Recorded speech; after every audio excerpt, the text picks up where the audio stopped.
Item 32 is R-01423, a resolution opposing the seizure of conservation land for the purpose of building a natural gas pipeline through Bernheim Arboretum and Research Forest. Read in full. May I have a motion and a second, please? Motion by Councilman Syme, second by Councilman Reno Weber. Is there any discussion? Councilman Arthur. Thank you so much. First of all, I want to acknowledge the people who showed up today. And before I pass the mic to the primary sponsor, I just want to speak on the fact that Bernheim Forest is such an important asset to all of our constituents, to Louisvillians. In conversations with them, they sent me their 2022 regional visitation market research, and it's really just outstanding to see over 10,000 people visited from Okolona, about 2,000 people from PRP, over 4,000 people from Beachmont, about 1,300 people from the Jacobs area, over 2,000 people from Butual, 2,000 people from Camp Taylor, 1,400 people from the Algonquin area. There are thousands, tens of thousands of Louisvillians who take advantage of the services that Bernheim Forest offers. So while we have this discussion, I just want to point out that obviously Bernheim Forest is not in Louisville, but Louisville is in Bernheim Forest.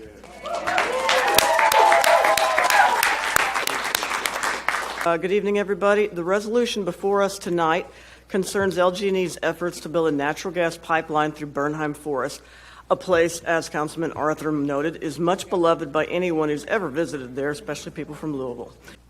They propose to continue investing in a technology that's already obsolete, and we, the ratepayers, will wind up paying for it. Does that sound like a good investment to you? In 2017, Metro Council passed a resolution urging the Air Pollution Control District to refuse American Synthetic Rubber's request for relief from emission standards regarding 1,3-butadiene. That was passed with bipartisan support. Republicans and Democrats alike understood the threat that chemical presents. Excess CO2 from fossil fuel burning presents a threat as well to the entire planet. Metro Council most recently resolved in 2022 in support of net zero greenhouse gas emissions community-wide by 2040. Folks, we can't get there without the cooperation of LG&E, and what they propose will work in direct contradiction to that goal. Louisville Metro is a major consumer of LG&E's gas and electricity. We not only have a right to object to their attempts to build more fossil fuel infrastructure, we have an obligation to.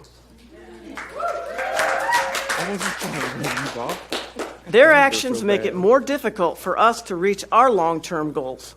So I ask you tonight to vote yes on this resolution. Our community, our planet depends on it.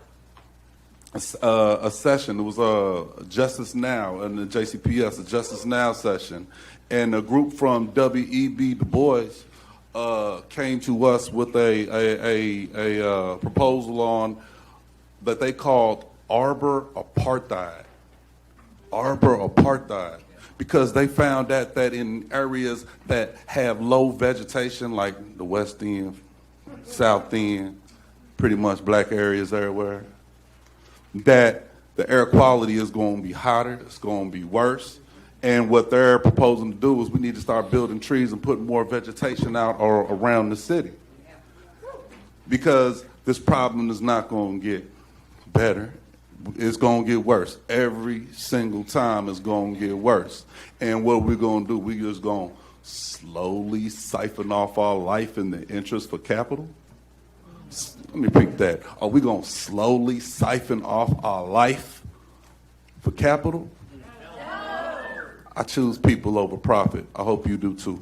Today, I sold back 35.8 kilowatt hours to LG&E at substantially less than the rate at which I buy.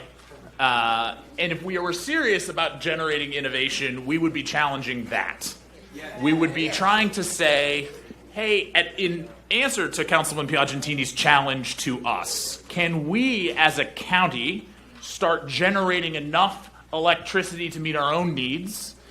Can we, and we know that there's going to take some time to do that, but I think this is an opportunity for us to speak our values with our money, to challenge innovators to then come up with ways to not invest in infrastructure that we think is going to be obsolete soon, but instead to say, okay, let's set a challenge to innovate in a way that is creating something that lives out our values around the planet, around self-sufficiency, around local control, around, that's what we should be doing with this investment. Governments, and in this case, a public utility, do have the right to take property through the process of eminent domain and condemnation, but those tools are broadly considered drastic measures, and in all cases, but most especially in a state that promotes and values its robust property rights, should only be used as a last resort, and if the reasons behind such actions are eminently justifiable and clear an extremely high bar. In this case, I don't think LG&E comes anywhere close to clearing that bar. So I don't think the question that was answered by the courts last week is the crucial question at hand here. The question is not whether LG&E has the right to take this property, but whether they should, and whether we, as Metro government, one of their largest customers, should sit idly by while they do it. The world needs energy to function. It always has. It always will. Innovation and technology have brought us from open fires to internal combustion engines to nuclear-powered submarines and everything in between. 150 years after the Industrial Revolution, our planet is calling out for help. And yet here we are proposing to spend $75 million to build additional fossil fuel energy infrastructure in 2023, even though we have the technology available to pivot away.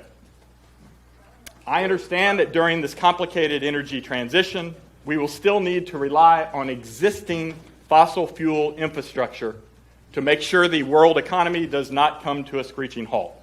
But I don't think we should be spending additional resources, the resources of our public utility, to expand and grow that fossil fuel infrastructure at this late date. And I want to give the strongest plea to my colleagues for a yes vote for this. And as you all know, I'm a co-sponsor of it. I echo my colleagues, Owen, Reno Weber, and Councilman Rashad, and I agree. I think it does boil down to the people over profit. There were several speakers who talked about the DOJ report, and if anybody who looks at the DOJ report in 6, it is a matter of life and death. There are residents that are, when we talk about air quality, I understand lights are important, but it states it right there that residents in West Louisville live 12 years shorter than our eastern counterparts. Again, 12 years based on that. So when we start throwing words around like eminent domain, again, I agree, that should be a last resort. And also, I don't want to get what's lost in this about the integrity of the forest and also of doing projects like that, and also the indigenous species that are part of that make up the ecosystem, how we're all interconnected. You know, just like we saw East Palestine, Ohio, something happens there, that doesn't mean Kentucky's not affected as well when we talk about the Ohio River. So again, I'll go on and on and on and all day. I strongly encourage, again, and I echo the sentiments of my colleagues. Thank you all.